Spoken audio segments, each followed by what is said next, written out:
자, 참 뭐 듣다 보시면 많은 공분이 자낼 수밖에 없게 하는 그런 사건입니다. 자, 이 기자가 좀 설명 좀 해주시죠. 네, 온라인 커뮤니티에서 처음 화제가 되기 시작을 했는데요. 손님 갑질, 알바하다가 손님한테 뺨을 맞았습니다. 정말 죽고 싶습니다. 이런 내용의 영상과 글이 올라왔습니다. 영상에는요, 정장 차림의 저 남성이 앞치마를 두르고 있는 아르바이트생에 저렇게 뺨을 때리는 장면이 고스란히 담겼습니다. 영상 속 아르바이트생이요, 너무 어이가 없고 이대로 넘어가는 게 너무나 분해서 인터넷에 해당 손님의 행태를 알리고 싶다면서 글을 올린 이유를 밝혔습니다. 자, 손님이 알바생의 뺨을 때렸습니다. 왜요? 소장님. 아, 네. 이 아르바이트생에 따르면은 발생한 날은 지난해 11월인데요. 그때 이제 직원들의 휴무가 끼어 있어서 이 식당이 너무 바빴다고 합니다. 예. 근데 또 하필이면 이날 주변에서 축제가 열렸어요. 근데 코로나 이후에 첫 열리는 축제이기 때문에 일손이 너무 부족했어요. 왜냐하면 사람이 너무 많았거든요. 마지막 자리에 정장을 입은 이 사람이죠. 이 때린 사람의 이런 일행이 그 자리에 앉았는데 이 아르바이트생이 정중하게 얘기를 했습니다. 저희가 오늘 일손이 너무 딸려서 지금 이렇게 앉으셔도 한 20분 정도는 뭐 좀 음식을 드리기가 어렵습니다. 그러니까 좀 많이 기다려 주시거나 아니면 좀 기다리시기 어려우면 저희가 지금 서빙하기는 어렵겠습니다. 라고 얘기를 했더니 예. 이 해당 손님이 여기 지금 나 여러 번 오는 건데 이따위로 얘기를 하냐. 일단 기다릴 테니까 빨리빨리 준비를 해라. 이렇게 얘기했다고 합니다. 자, 이게 이날이 어떤 날이었냐면요. 코로나 때문에 3년 만에 부산 해운대에서 게임 축제 지스타란 그 게임 축제가 저 근방에 열렸습니다. 그때 사람들이 얼마나 많이 왔는지 무려 그 지스타 그 행사장에 입장을 하려고 14시간 동안이나 줄을 섰어야 할 정도로, 그러니까 당연히 뭐 식사 때가 되고 뭐 이렇게 되면 그 주변 상가들이 얼마나 북적북적 됐겠습니까? 자, 그런데 20분 정도 좀 기다려 주세요. 손님도 오케이 했습니다. 자, 그런데 5분도 채 지나지 않아서 이 알바생을 불렀다는 거 아니에요? 그렇습니다. 아르바이트생이 사실은 양해를 구했죠. 20분 정도 기다려야 된다고 하는데 손님도 호의를 구해가지고 있었는데 5분쯤 지나니까 여기 밑반찬하고 술도 갖고 와. 라고 요청을 했어요. 그러니까 알바생이 다시 가서 말씀했습니다. 아까 제가 부탁드릴 때 20분 정도 기다린다고 하니까 기다려달라고 부탁을 했는데 이때부터 해당 손님이 열을 받은 것 같아요. 화를 내면서 너 건방지다. 사장 불러와. 이러면서 쌍욕을 했다는 거예요. 뭐 XX 이런 말을 했겠죠. 그래서 말이 좀 약간 언쟁이 잠깐 시작됐는데 조금 있다가 이 손님이 카운터에 있는 알바한테 와가지고 갑자기 뺨을 한 대 철썩 때린 거예요. 깜짝 놀랐겠죠, 알바는. 예. 이런 상황이 이제 벌어진 겁니다. 자, 더 큰 문제는 그 이후의 상황이었죠. 그렇죠. 뺨을 맞은 사람이 아유 잘 때렸습니다 할 사람은 없습니다. 당연히 놀랐겠죠. 그래서 아마 이 아르바이트생 입장에서는 경찰을 좀 불러야 된다고 판단을 했던 것 같아요. 뭐 예. 폭행이나 뭐 상해를 입은 결과가 됐으니까요.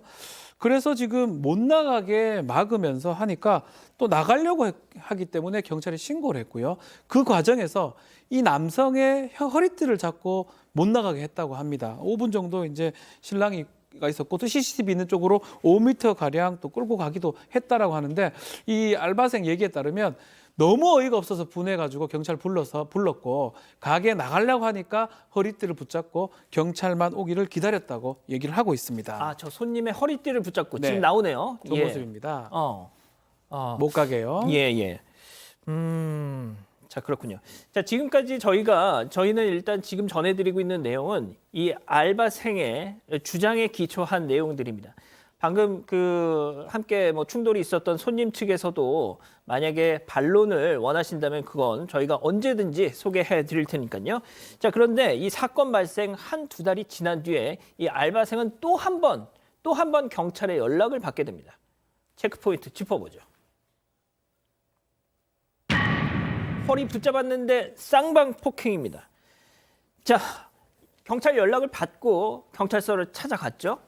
당시 뺨을 때린 손님이 출석을 미루다가 최근에서야 나도 맞았다, 쌍방 폭행을 주장했다는 겁니다. 자, 그렇다면 경찰의 판단은 어땠을까요? 이 해당 알바생의 얘기 직접 들어보시죠.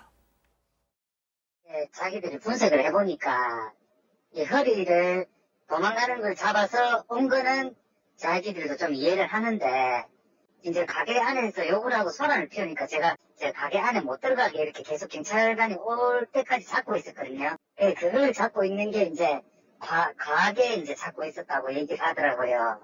그거를 이제 그 폭행으로 인정이 된다고 얘기를 하시더라고요. 아니 허리띠 움켜쥐고 못 도망가게 버티고 있었던 게 쌍방폭행이에요? 일단 폭행이라는 게 우리 형법적으로 어떻게 개념을 지을 수 있냐면 사람의 신체에 대한 유형력의 행사 모두가 폭행죄가 될 수가 있습니다. 앞서 나오는 뺨을 때리는 행동은 당연히 폭행죄가 성립하고요. 그게 상처가 있다면 상해죄까지 갈 수가 있는데 근데 유형력 행사이기 때문에 예컨대 누구를 못 가게 붙잡는 것도 폭행죄가 성립할 수가 있어요. 그래서 그러다 보니까 경찰이 봤을 때는 이 경찰이 올 때까지 저 사람이 가게 안으로 못 들어가게 할 때 저 모습이죠. 저렇게 이끕니다. 이끄는 모습, 못 들어가게 막는 모습. 저때 이제 폭행이 성립했다라는 거예요. 사람의 신체에 대한 유형력의 행사가 됐다고 보고 소란을 피우는 걸 막으면서 잡은 게 폭행이라고 지금 알바생은 얘기를 하고 있고 근데 이 문제는 또 그 과정에서 뭐 이렇게 상처를 입을 수가 있잖아요. 허리를 잡았으니까 진단서가 첨부가 됐다고 합니다. 진단서 때문에 쌍방폭행으로 본인이 피의자가 돼서 조사를 받아야 된다. 이렇게 얘기를 하고 있는 상황입니다. 자, 여기서 끝나지 않았습니다. 이 손님이 보여줬던 태도 때문에 이 알바생은 더 화가 날 수밖에 없었다고 하는데요. 그 얘기 계속해서 들어보시죠. 빨간이 이제 치료 내역을 상세 내역을 저 청구해서 보내주려고 요청을 했는 것 같더라고요. 그 가해자한테 치료받은 내역이라도 갖고 오라고 얘기를 했는데 그 가해자가 그냥 저는 마사지 샵에서 그냥 허리 그냥 마사지 받았다고 이렇게 진술을 했다고 하더라고요.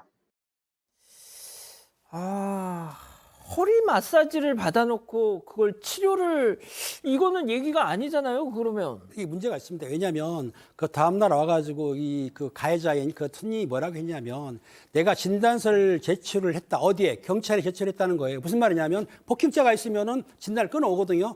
그런데 진단을 받은 경찰관이 물었답니다. 그러면 진단서는 들어왔는데 좀 어이가 없었던가 봐요. 그러면 상세 내용이 어떻게 되냐? 어떻게 치료받았냐? 물었더니 그분이 하는 말이 내가 병원에 치료받은 게 아니고 마사지 숍에 가가지고 마사지를 받았다. 이게 치료는 아니지 않습니까? 그렇기 때문에 이게 경찰이 볼 때에는 그러면은 이게 마사지 숍에서 치료받은 것이 병원에서 치료받은 거 아니기 때문에 이 진단서는 사실상은 유효가치가 없다고 말했다고 하는데 예. 그 진단서는 보통 병원에서 끊어주거든요. 예. 사실은 마사지 숍에서 진단서는 끊지를 못합니다. 그러니까 경찰은 그렇게 얘기했지만 만약에 이분이 이 피해자가 병원에서 받아올 때 병원 진단을 해주거든요. 진단서에 의사가 치료 조항이 나오게 되면 이게 인정될 수도 있어요. 좀 애매하시죠? 예. 무슨 말이냐? 마사지 샵에서 마사지 받은 거는 상해는 아니지만 의사가 진단서 끊어줄 때는 상태를 보고 묻거든요. 염자라든지 피부 뭐 찰가상이라든지 그렇게 들어있으면은 이 경찰관이 아니라 하더라도 법정에서는 인정될 수도 있다는 거죠. 자, 그런데 소장님, 네. 이 알바생이 말이죠. 네. 저희 제작진을 통해서 이 손님한테 네. 꼭 전하고 싶은 메시지가 있다라고 특별히 좀 언급을 해달라고 뭘 네. 전하셨다면서요. 그렇습니다. 그래서 제가 좀 이제 대언을 해보겠습니다. 어떠한 폭력도 정당화될 수가 없으며 자기 기분을 상하게 했다는 이유가 폭력의 사유가 될 수 없다라는 말을 전하고 싶었고 또 지금 폭력과 포원을 가한 이유가 있었다며 합리화시키는 손님의 모습은 말이 되지가 않는다. 어찌됐든 사람의 뺨을 때린다는 것은 굉장히 모욕적인 일인데 이에 대해서 사과하고 용서를 구하는 것이 사람이면 해야 할 도리라고 생각한다라고 밝혔고요. 마지막으로 인광보 나쁜 짓을 하면 어떻게든 꼭 돌려받는다고 생각하며 두 번 다시는 갑질을 하지 마십시오라고 전하고 싶다고 밝혔습니다. 자, 박 변호사님께 네. 제가 마지막으로 좀 여쭤볼게요. 뭐 어떤 분들은 이거는 좀 중립기호를 놓고 봐야 된다라고 말씀을 하시는데 솔직히 세상에 저 허리춤 붙잡았다고 만약에 그게 폭행이면은 저분은 일상생활을 어떻게 사십니까? 제가 좀 드리고 싶은 말씀이 그거예요. 예전에는 사실은 영상이 없기 때문에 말로 해가지고 내가 뭘 했다고 하면 과하게 묘사가 되기도 하는데 지금은 영상이 지금 다 나와 있어요. 그러니까요. 이 사건 상식에 기반해 봅시다. 맞아요. 뺨 때린 거하고 못 가게 잡은 거하고 과연 이것을 같은 어떤 범죄로 봐가지고 처벌하는 게 맞는지 뭐 저는 지금 저도 뭐 법을 공부하는 사람이고 법을 하는 입장에서 법적인 잣대를 했을 때 기계적으로 하면 그 말이 맞을 수 있지만 실질을 좀 따져봤을 때는 저는 이 알바생한테 뭐 저는 어떤 다른 욕이나 이건 잘 모르겠습니다. 명상만 봤을 때는 저것을 폭행으로 입건한다. 정당한 행위라고 봐야 되지 않나 싶기도 하고요. 현행범 체포한 격이잖아요. 뺨 때린 사람. 그래서 좀 경찰에 아니면 수사기관의 사법 적용이 부적절한 거 아니냐 이런 생각을 해봅니다. 그러니까요. 알겠습니다. 앞서도 말씀드렸지만 그 손님 있잖아요. 뺨 때린 손님. 만약에 왜 니들 일방적으로 그렇게 저쪽 얘기만 들어줘라고 생각하신다면 저희한테 연락 좀 주세요. 아직 안 끝났습니다. 이거 눌러주세요.